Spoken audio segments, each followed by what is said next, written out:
Septiembre es el mes de la Biblia.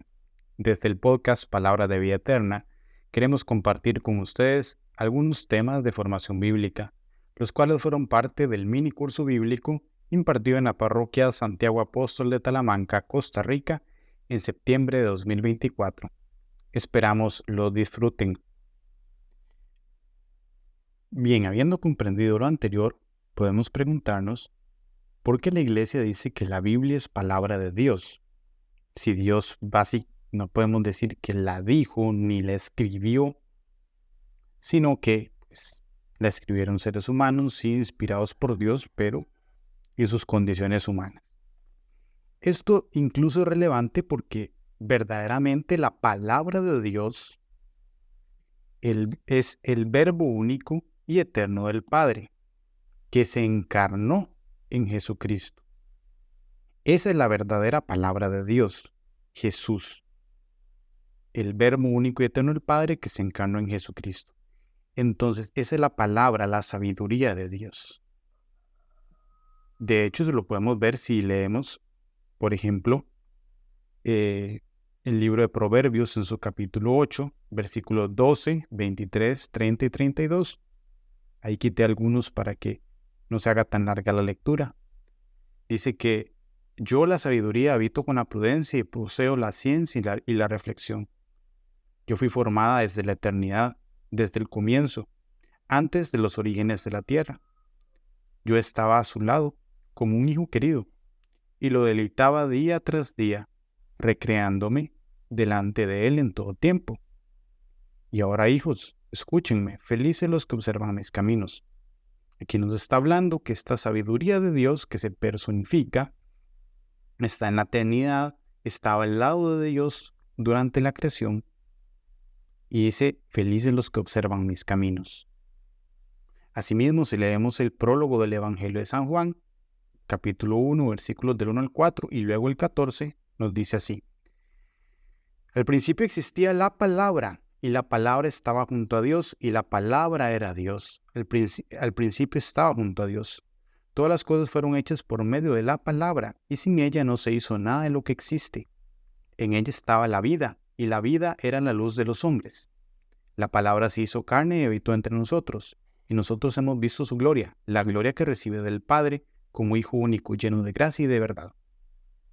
Palabra del Señor, gloria a ti, Señor Jesús. Entonces vemos que la palabra de Dios propiamente es Jesucristo, el Hijo único y eterno del Padre. Sin embargo, nos dice el Catecismo de la Iglesia Católica que en la condescendencia de su bondad, Dios, para revelarse a los hombres, les habla en palabras humanas. La palabra de Dios expresada en lenguas humanas se hace semejante al lenguaje humano, como la palabra del Eterno Padre, asumiendo nuestra débil condición humana, se hace semejante a los hombres. A través de todas las palabras de la Sagrada Escritura, Dios dice solo una palabra, su verbo único, en quien Él da a conocer su plenitud. O sea, cuando hablamos de la palabra de Dios, estamos hablando de Jesús. Pero como la Biblia nos habla solamente de Jesús, nos habla de la obra redentora de Jesús, tanto en el Antiguo como en el Nuevo Testamento, que ya vamos a hablar un poquito de eso, pues entonces, por extensión, podemos decir que la Biblia es palabra de Dios. Esto que leíamos anteriormente, que está en el Catecismo de la Iglesia, está en los numerales 101 y 102. En el 103 nos da esta explicación. Por esta razón, la Iglesia ha venerado siempre las divinas escrituras como venera también el cuerpo del Señor.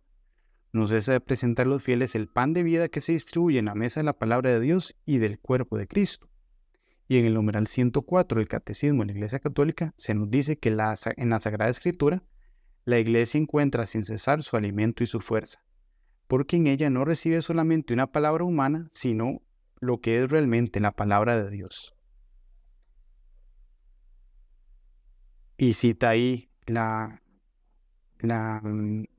Dei Verbum, donde dice, en los libros sagrados, el Padre que está en el cielo sale amorosamente al encuentro de sus hijos para conversar con ellos. Esto es muy importante. Ahora, como hablábamos anteriormente, la Sagrada Escritura tiene un canon. Y este canon, pues bueno, se divide en dos partes, el Antiguo y el Nuevo Testamento. El Antiguo Testamento podemos ver que es una serie de libros que se consideran divinamente inspirados, pero que suceden antes de Cristo y que sin embargo nos hablan de Cristo porque van mostrando, van revelando a ese Cristo que va a venir al mundo. Y de hecho la iglesia los lee desde Cristo. Y por eso muchas veces las interpretaciones de los libros del Antiguo Testamento o de lo que pasa en el Antiguo Testamento tiene mayor sentido cuando lo vemos iluminado desde el acontecimiento de la venida de Cristo.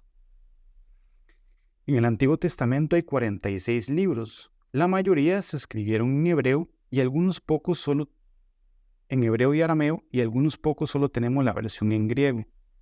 Esto es importante porque vamos a ver después que estos libros en griego alguna gente los rechaza como que no son parte de las Sagradas Escrituras. Por otro lado tenemos el Nuevo Testamento, que son los libros que vienen con Cristo y después de la llegada de Cristo.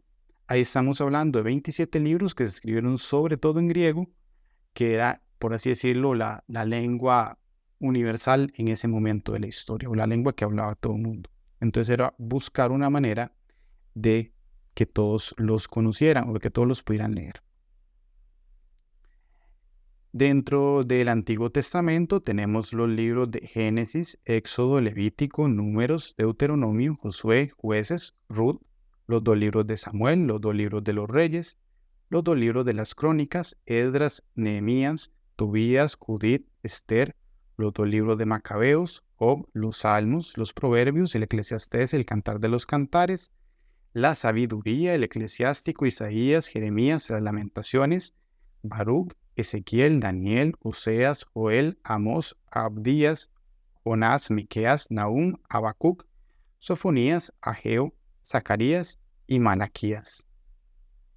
Por su parte, en el Nuevo Testamento tenemos los Evangelios de Mateo, de Marcos, de Lucas y Juan, los Hechos de los Apóstoles, las cartas de Pablo a los Romanos, la primera y segunda carta a los Corintios, la carta a los Gálatas, a los Efesios, a los Filipenses, a los Colosenses, la primera y segunda carta a los Tesalonicenses, la primera y segunda carta a Timoteo, la carta a Tito y la carta a Filemón. Esas son las de Pablo. Después vienen la carta a los Hebreos, que pues actualmente no sabemos quién la pudo haber escrito, la carta de Santiago, la primera y la segunda carta de Pedro, las 3 cartas de Juan, la carta de Judas y el Apocalipsis.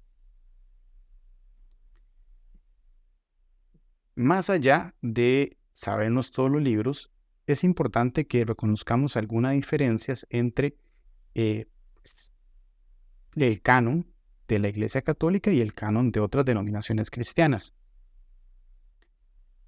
Para esto necesitamos reconocer un poquito 2 palabrillas mágicas: los protocanónicos, los libros protocanónicos, que son los que están sobre todo presentes en la Biblia hebrea y en los primeros cánones que se hicieron, alrededor del 100 al 300 después de Cristo fue que se escribió la Biblia hebrea, y estos libros tienen sus versiones en hebreo. Estamos hablando de los libros del Antiguo Testamento.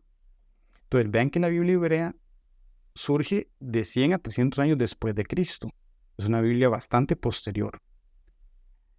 Los libros deuterocanónicos son aquellos libros del Antiguo Testamento que solo están escritos en griego y solo están presentes en la Biblia de los 70, que es una versión de la Biblia que se recopiló por las comunidades judías que estaban fuera de Israel alrededor del año 130 a.C. O sea, vean que la Biblia de los 70 tiene aproximadamente unos 200 a 400 años es previa, unos 200 a 400 años a la Biblia hebrea. Estos libros solo están en griego y no lo reconocen los protestantes.